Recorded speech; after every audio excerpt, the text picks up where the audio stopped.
When we were able to recover the car from the siphon, it was 2 other vehicles. Our divers found the 3 vehicles all together. We decided that rather than pulling them out one at a time and risk losing one of them, that they just pulled them out simultaneously, which is what they did. So we recovered yet another stolen vehicle along with the suspect's vehicle. The 3rd vehicle's status is yet to be determined. Unfortunately, the vehicle is empty. Jose and Giuliani are not in the car. Now, remember that our witness, who at this point remains our most credible lead, saw this car being driven into the canal, saw a boy and a man with the car. The windows of the vehicle were down, at least 2 of them. So we're going to continue our search at this point. Most likely our next step beyond tonight is to come back and continue to search the siphon just to be absolutely sure. We believe there's probably another vehicle in the siphon in the middle block, but we don't know for sure. So we're going to come back and search it again. Now, hypothetically, again, based on all of the statements from the witnesses, the evidence, the cooperation, and the credibility, we believe that there is a possibility that Jose and Giuliani are probably still in the canal and somewhere downstream. As always, I have been cautiously hopeful that we'll bring little Giuliani home alive, but there's absolutely no information or evidence or anything else that tells us that this car went in the canal and then Jose fled the scene. Again, he's not sophisticated enough, doesn't have the infrastructure, doesn't have the financing, doesn't have the support to pull off that kind of an abduction. And here we are a week later, or better than a week later, and there's still no sign of the suspect and Giuliani. So, what are our next steps? We're going to continue to search the siphon. We're going to continue to search the canal downstream. We're going to continue to look and hold out hope. Go ahead. Was the windows open? Was there any way that the body could have come out of the car? No way to know. Absolutely no way to know other than the windows were down. At least 2 of the windows were down. We haven't completely finished inspecting the vehicle. Detectives have to go through the inside to find any potential evidence. The vehicle is badly damaged because of having been in the siphon. What's the method to find bodies in this canal? It's hard enough to find cars. How difficult is it to find bodies? It is very, very difficult. The temperature of the water, 42, 45 degrees, means that you're probably not going to have bodies surface for at least 14 days. That's why we're going to continue to search. My concern, however, is, as all of you know, little Giuliani is not a very big 4-year-old. He's all of 40 pounds. That's going to be problematic for us, but we're going to continue to search. We're going to continue to look. Certainly the family, Tabitha, deserves every effort we can to bring her son home. Sheriff, did you say you're going to continue to search tonight or tomorrow? Most likely we'll continue our search tomorrow.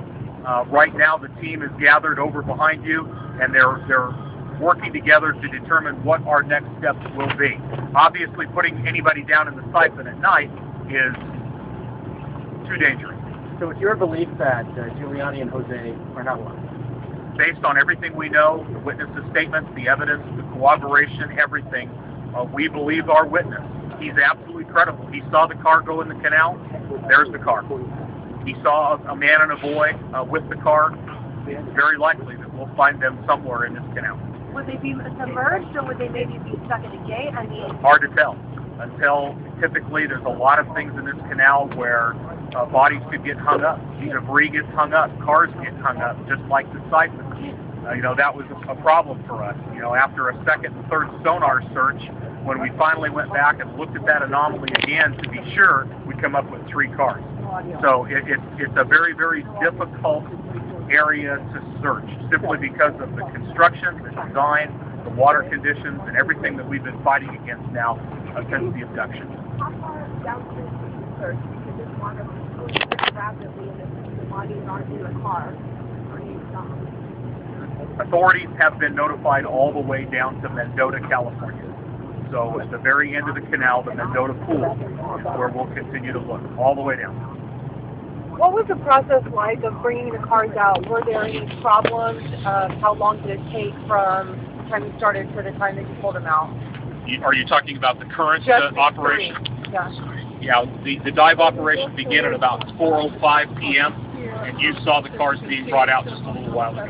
So less than 2 hours, we had all 3 vehicles out. Did it go smoothly? Absolutely, we didn't have any problems at all. There's no way to do that.